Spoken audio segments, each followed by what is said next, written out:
السلام عليكم ورحمة الله وبركاته. بسم الله الرحمن الرحيم. الحمد لله رب العالمين، والصلاة والسلام على أشرف الأنبياء والمرسلين سيدنا ومولانا محمد وعلى آله وأصحابه أجمعين، أما بعد.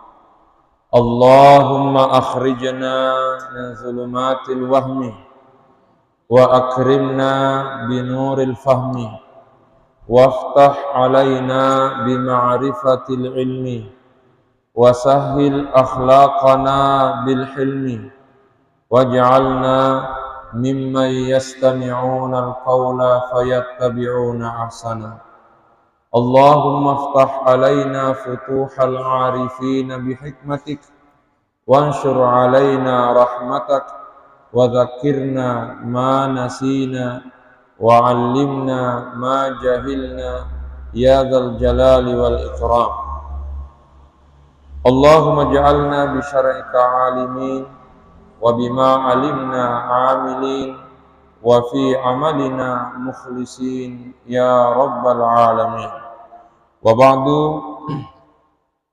mengawali pengajian kita pada malam hari ini, untuk lebih berkahnya kita bacakan suratul Fatihah kepada Nabiullah Muhammad sallallahu alaihi wasallam, kepada kedua orang tua kita masing-masing, kepada seluruh guru-guru yang pernah mengajar dan mendidik kita, kepada seluruh ulama dimanapun mereka berada, lebih khusus kepada Andre Guruta Haji Abdurrahman Ambodalle sebagai penulis kitab Syifa'ul Af'idah Minat Tasya'umi Waqtiyarah Pakburana Atiye Koleri Pemali.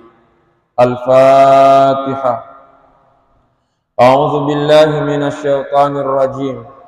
Bismillahirrahmanirrahim. Alhamdulillahi rabbil alamin. Ar-Rahmanir Rahim, Maliki yaumiddin. Iyyaka na'budu wa iyyaka nasta'in. Ihdinas siratal mustaqim. Siratal ladzina an'amta 'alaihim ghairil maghdubi 'alaihim waladdallin. Amin. Bacaan kita pada malam hari ini melanjutkan bacaan sebelumnya dari kitab Syifa'ul Af'idah Minat Tasya'umi Waqtiyarah Pakburana Atiye Koleri Pemali.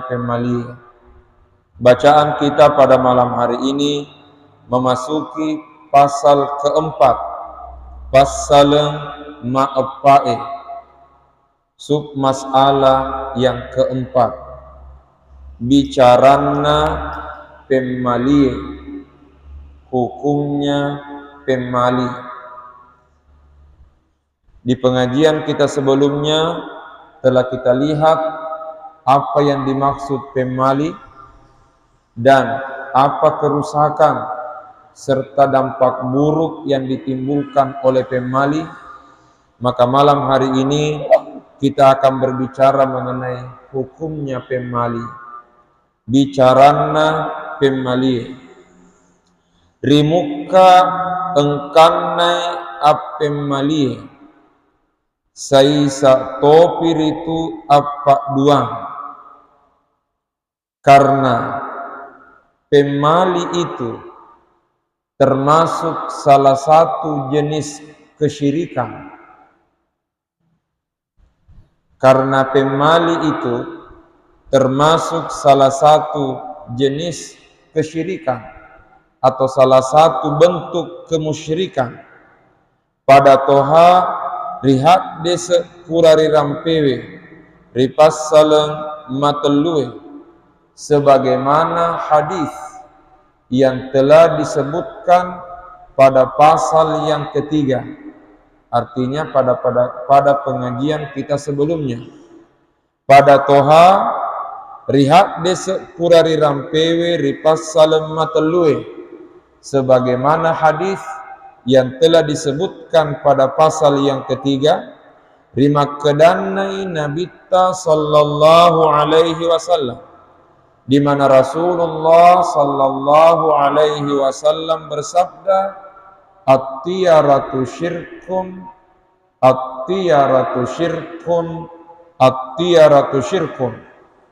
Nabi mengulangi 3 kali dengan mengatakan at-tiyaratu syirkun, at-tiyaratu syirkun, at-tiyaratu syirkun. Betuanna naya ape malie apa duang, naya ape malie apa duang, naya ape malie apa duang. Bahwasanya kemusyrikan itu, pemali itu adalah kemusyrikan, pemali itu adalah kemusyrikan, pemali itu adalah kemusyrikan.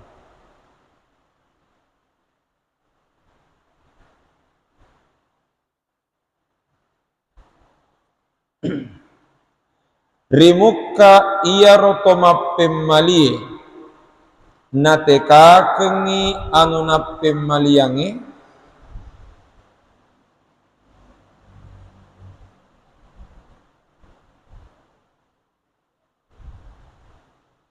adapun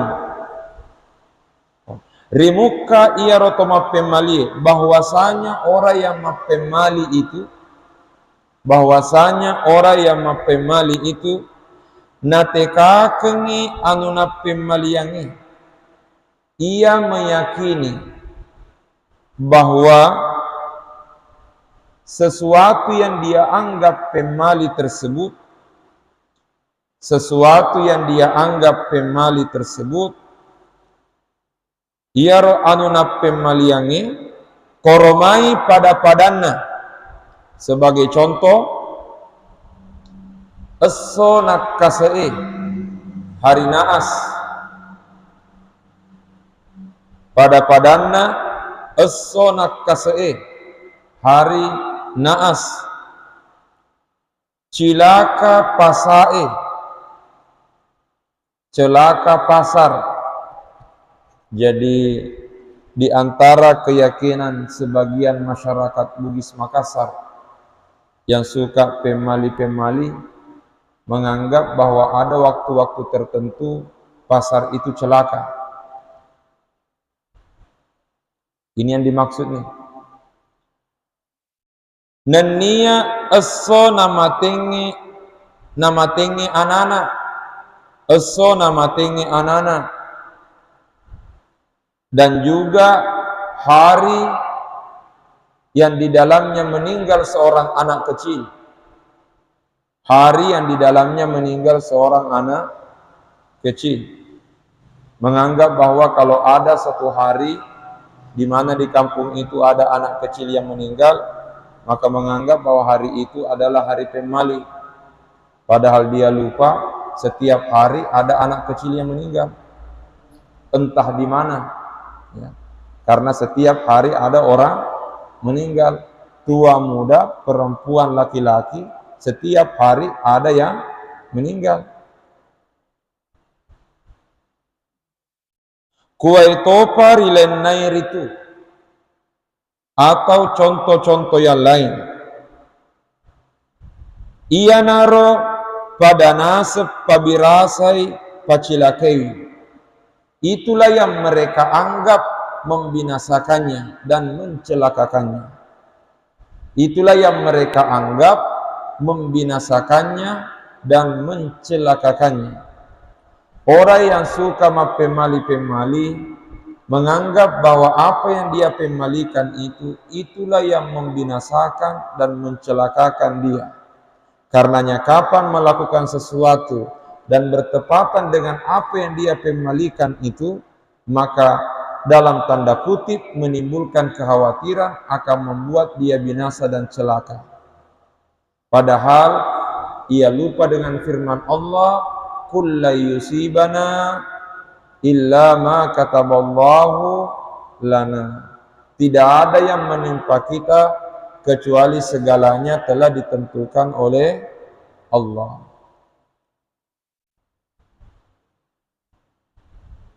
Iare ga pelasewi nareko napasi tujuan memangi anulo napapole, atau dia meyakini sesuatu itu akan membuat dia sakit. Iare ga pelasewi nareko napasi tujuan memangi anulo napapole, atau dia meyakini bahwa sesuatu itu membuat dia sakit apabila dia melakukan sesuatu bertepatan dengan itu.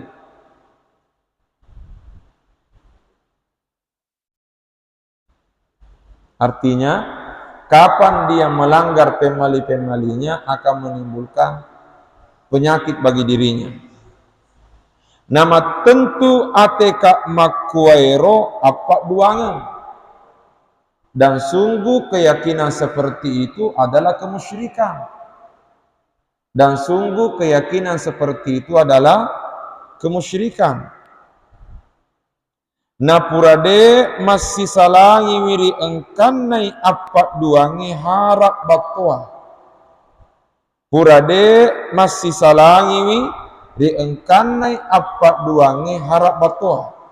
Dan tidak ada perbedaan pendapat di kalangan ulama bahwasanya kemusyrikan itu adalah dosa besar.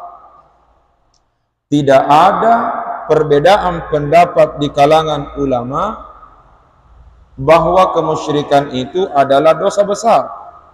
Jadi ia ro'ab pemalie harat topir itu. Karena itulah pemali juga termasuk dosa besar. Karena itulah pemali juga termasuk dosa besar. Sebelum lanjut, sedikit penjelasan. Terkadang ada orang mengatakan, kenapa saya dikatakan musyrik? Padahal saya kan meminta juga kepada Tuhan. Kenapa saya dikatakan musyrik? Padahal yang saya tempati memohon adalah Tuhan. Ketahuilah bahwasanya syirik atau musyrik itu beda dengan kafir. Kafir mengingkari adanya Allah. Kapan meyakini tidak ada Allah dan ada kekuatan selain Allah, dia meyakini tidak ada Allah, maka itu kafir. Tapi musyrik, syirik, menduakan Allah. Bahasa Bugisnya mapak dua. Apa yang disebut menduakan? Meyakini ada Allah, tapi meyakini juga ada yang lain. Bisa dibedakan ya? Jadi kafir memang mengingkari Allah. Sementara syirik meyakini ada Allah, tapi meyakini juga ada yang lain. Meyakini Allah kuasa, tapi meyakini juga ada kehendak lain. Karenanya ketika seperti itu modelnya, maka itulah yang disebut musyrik, karena menduakan.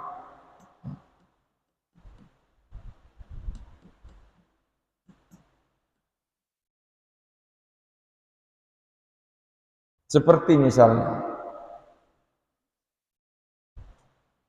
pergi berdoa di bawah pohon besar. Dua kemungkinan, maybe yes, maybe no. Boleh jadi dibenarkan, boleh jadi disalahkan.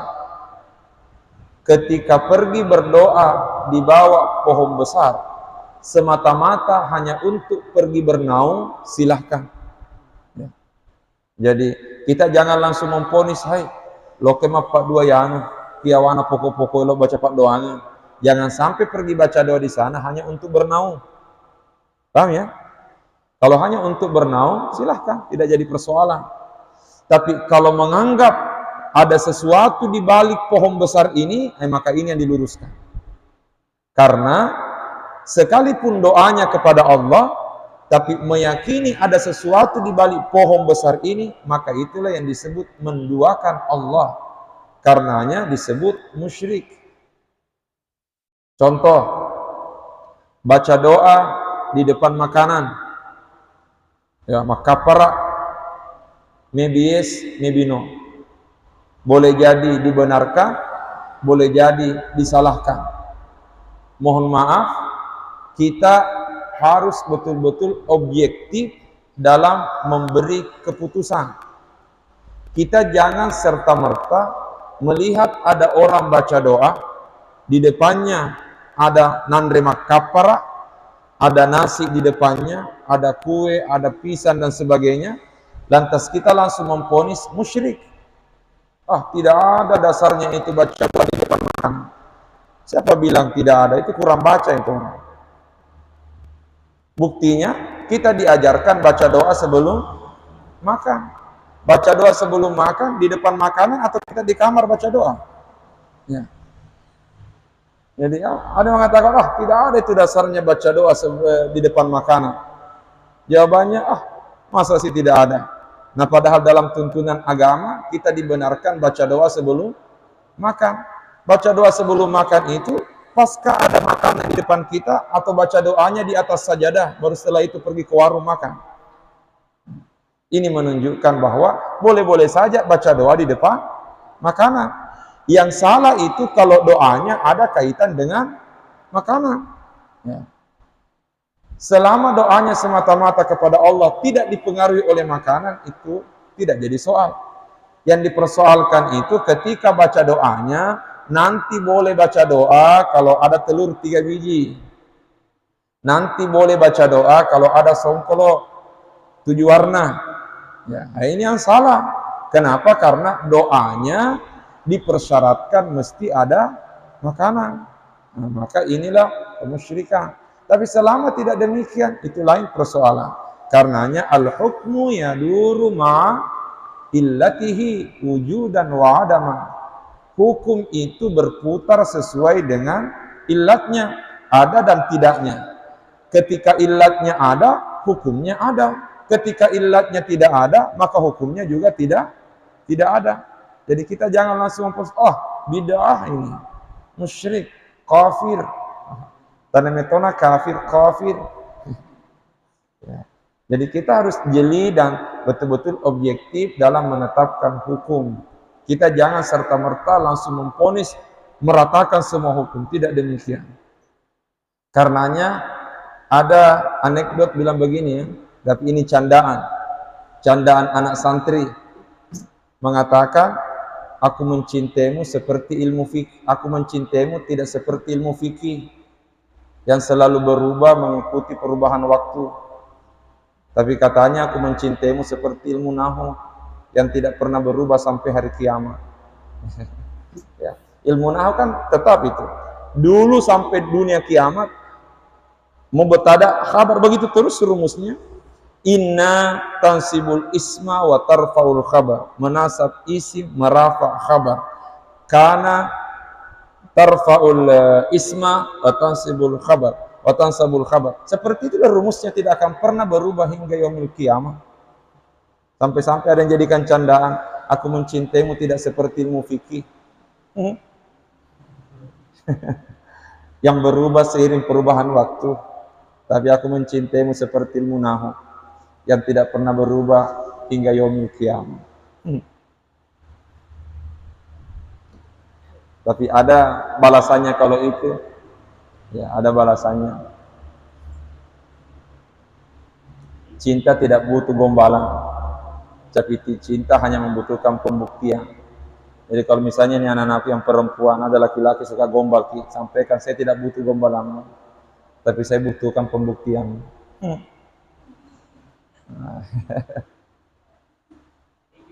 Iya.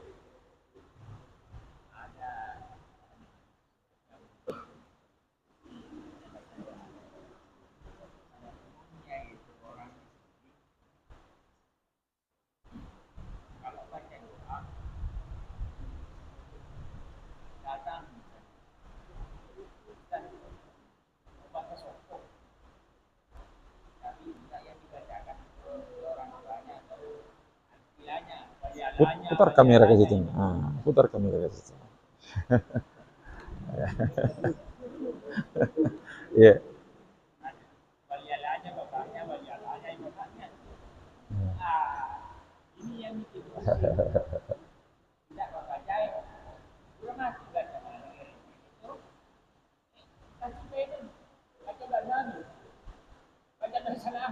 Ya.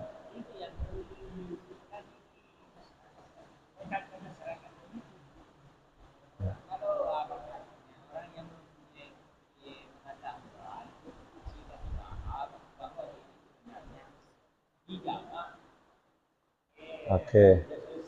Ya.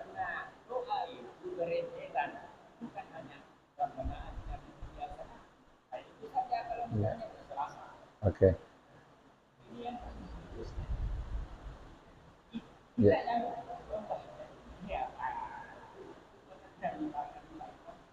Iya. Jadi pertanyaan beliau ada dua.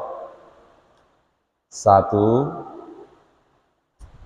terkadang masyarakat Bugis Makassar ketika memanggil Pak Imam untuk baca doa di rumahnya, biasa mengatakan dalam bahasa Bugis, "Tabe pon, ya perlu laki lo boleh mak baca soko."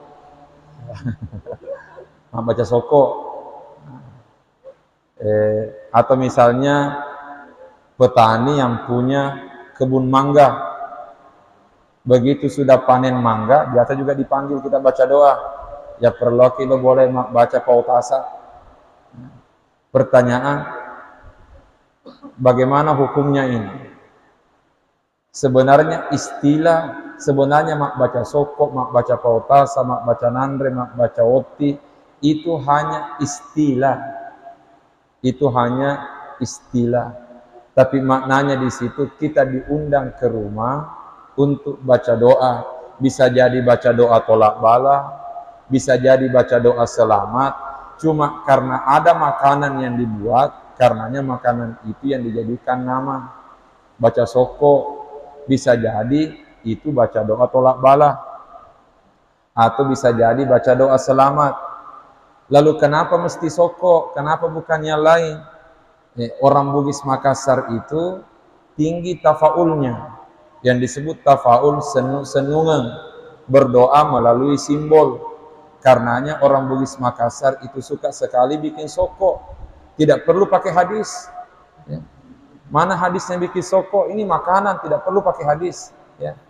Tetapi mengapa soko yang selalu dibuat? Itu ada filosofinya dan itu ada doa di dalamnya.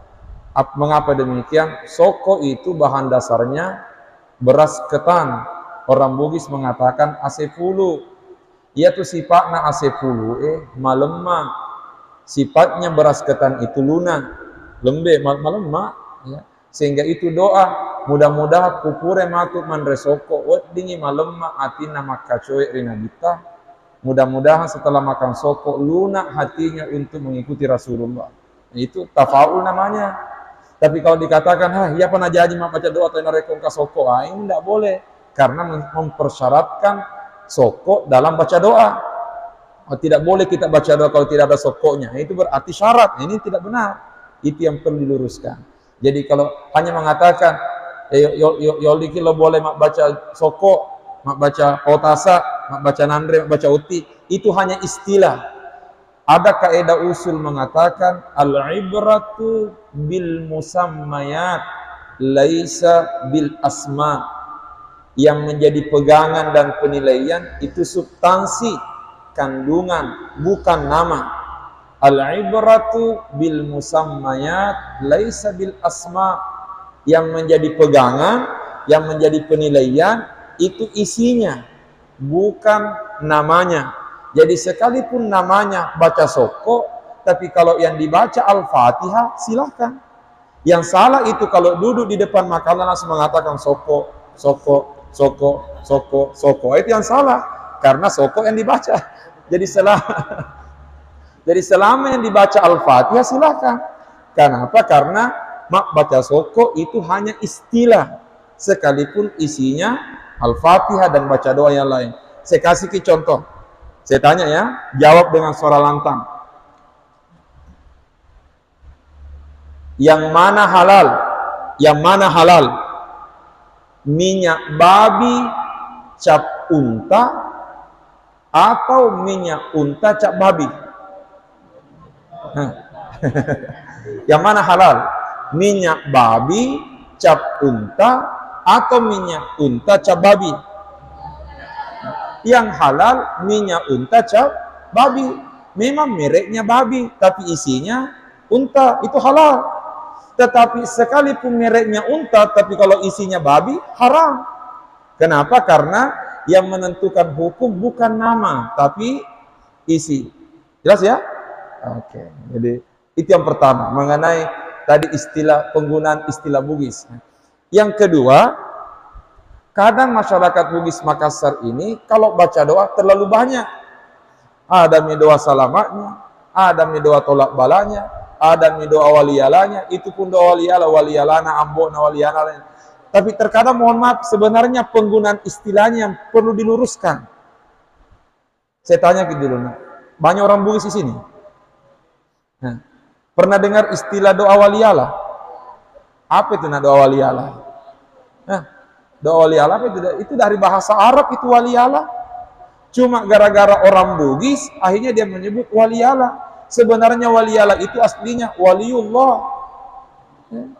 Itu waliyala artinya bahasa Arab itu waliullah, doa untuk waliullah. Tapi karena la Bugis baca waliullah jadi waliyala. Sama juga dengan Umar, la Umareng, Ahmad, lahumma, Abdul Karim, Abdul Karim, ya. Jadi waliullah. Jadi sebenarnya kalau doa waliyala aslinya itu adalah doa untuk waliullah. Cuma orang Bugis Makassar mengatakan doa waliyala, sehingga terkadang penggunaannya ini yang keliru.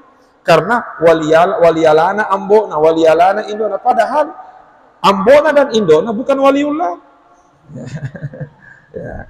Bilang saja doa untuk ibunya, doa untuk amboknya dan sebagainya. Jadi kalau misalnya bacakan doa untuk guru Tambo Dale itu oke lah, karena itu waliullah. Doa untuk Syekh Abdul Qadir Jailani oke, karena mereka adalah waliullah. Tapi kalau untuk Lacundeke tidak perlu bilang waliyala. Karena itu waliyala dari bahasa Arab, aslinya waliullah. Jelas di?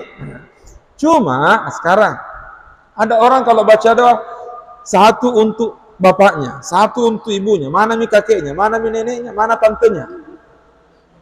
Nah padahal amplopnya cuma satu.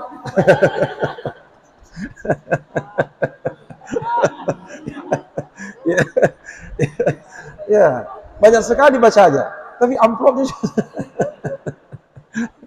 astagfirullah ya. Ini just kidding, bercanda, tapi bisa jadi serius. Sebenarnya, coba kita tanyalah semua yang baca doa itu, apa yang dibaca untuk ini, untuk ini, untuk ini. Jawabannya sama, itu juga jadi baca. Itu juga jadi baca. Sehingga kalau memang bacaan sama, kenapa tidak langsung jamaah? Ya, satu kali baca untuk semua. Padahal agama mengajarkan jamaah. Jelas ya? Oke, jadi nanti kalau misalnya kalian hidup di tengah masyarakat, atau kalian menjadi tokoh di tengah masyarakat, tiba-tiba kalian diminta untuk baca doa begitu. Kalau bisa arahkanlah, daripada merepotkan sana sini, ada di kamar juga, ada di sini, ada di sini, ada di sini. Kalau bisa satu kali saja dibaca, ya. Sekalipun tentu tidak salah juga kalau sering dibaca, ya. Kita jangan salahkan bahwa tidak boleh pindah-pindah baca, boleh saja. Cuma jangan sampai kita mengejar kemuliaan, tapi malah merepotkan dan menyusahkan.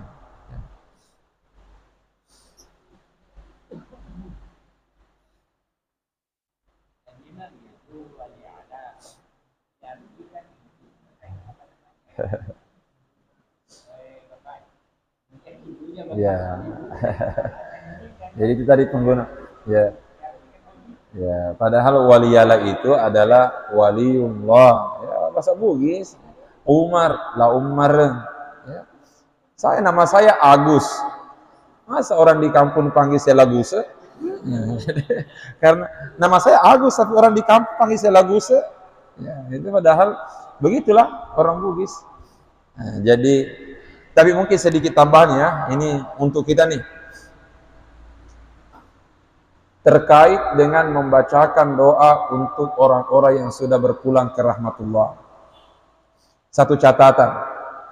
Kadang ada yang bertanya, Ustaz, bolehkah memang dibacakan Al-Fatihah untuk Rasulullah? Untuk menjawab pertanyaan ini, kita mesti menyelesaikan dulu satu pertanyaan.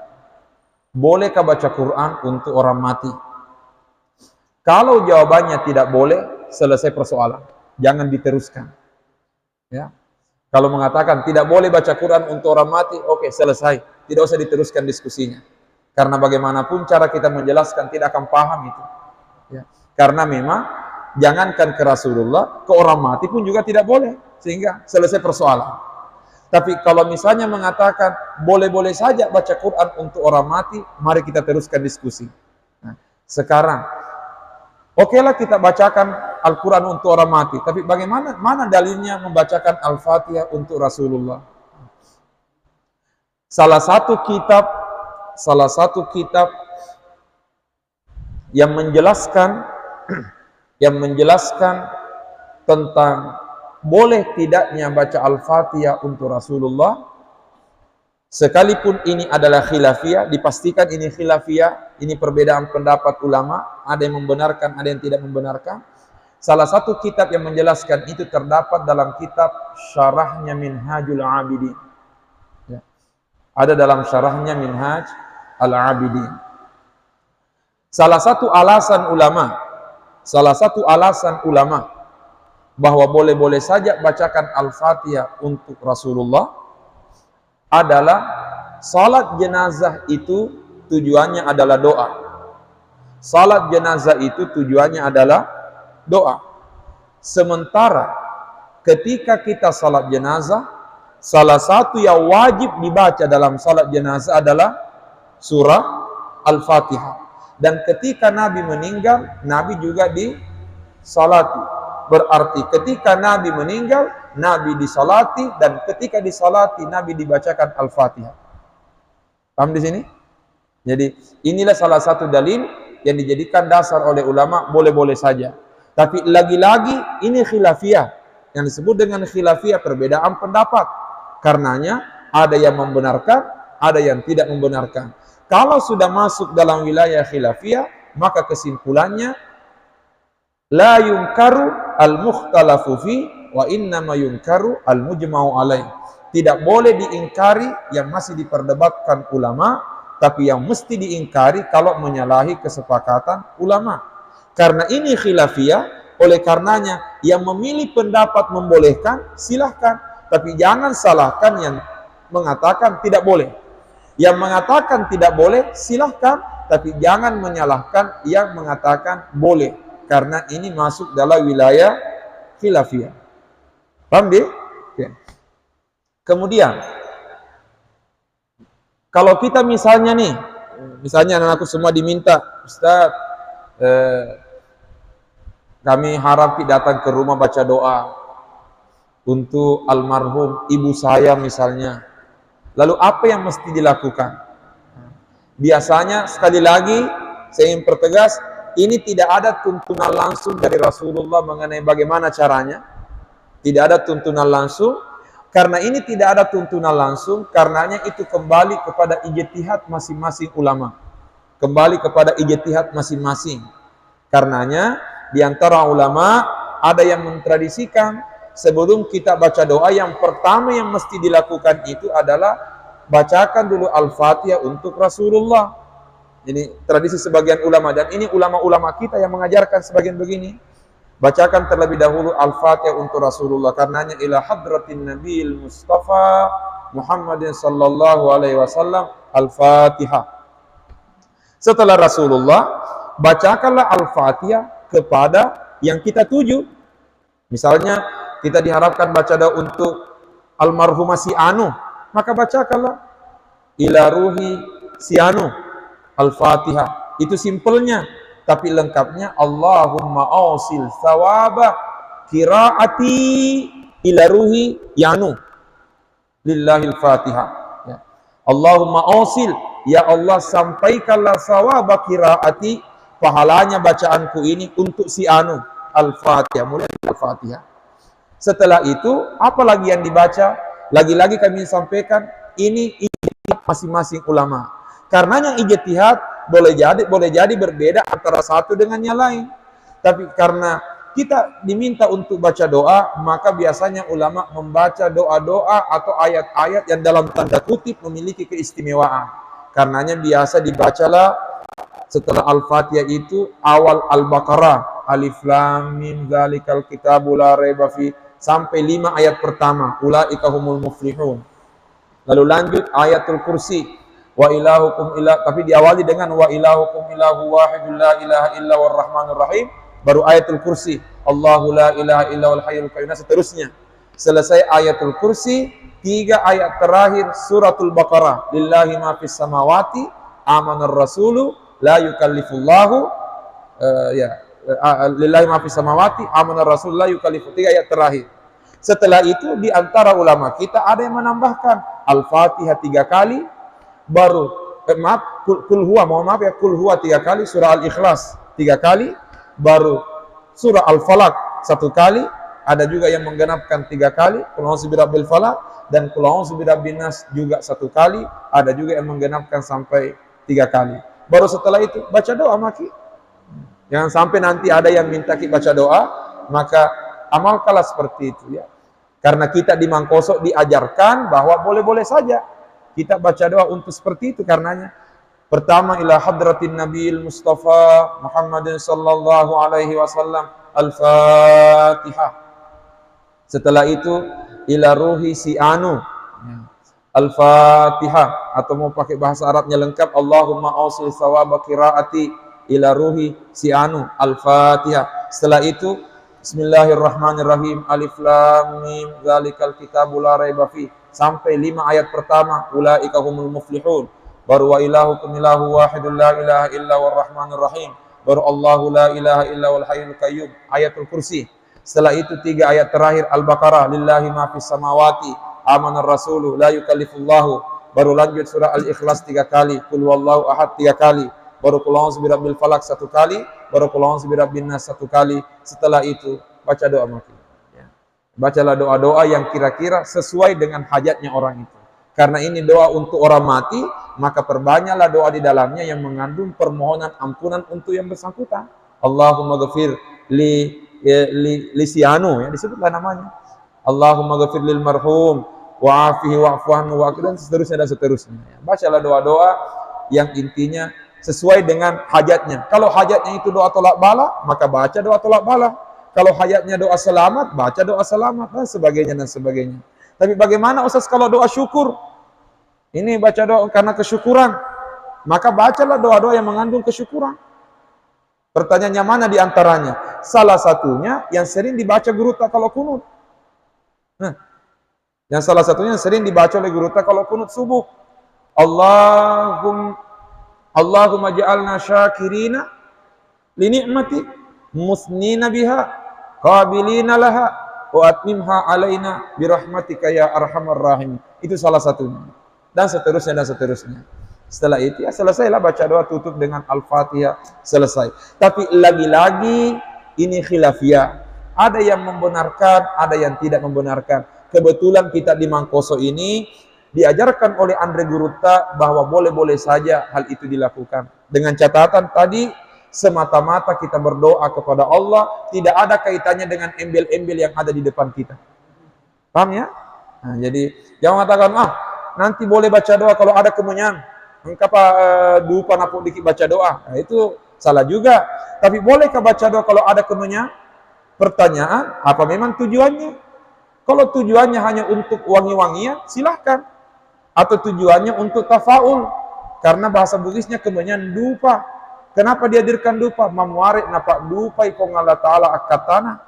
Tapi kalau dikatakan nanti boleh baca doa kalau ada kemenyan, supaya asapnya ini naik ke atas, itu mendatangkan arwah, itu salah itu. Ya. Tapi selama hanya untuk wangi-wangian tidak jadi persoalan. Ya. Tetapi lagi-lagi kita jangan terlalu memaksakan, karena jangan sampai nanti masyarakat kita malah melenceng pemahaman dan keyakinannya. Ya. Jelas sampai di sini? Ada lagi mau ditanyakan? Ya.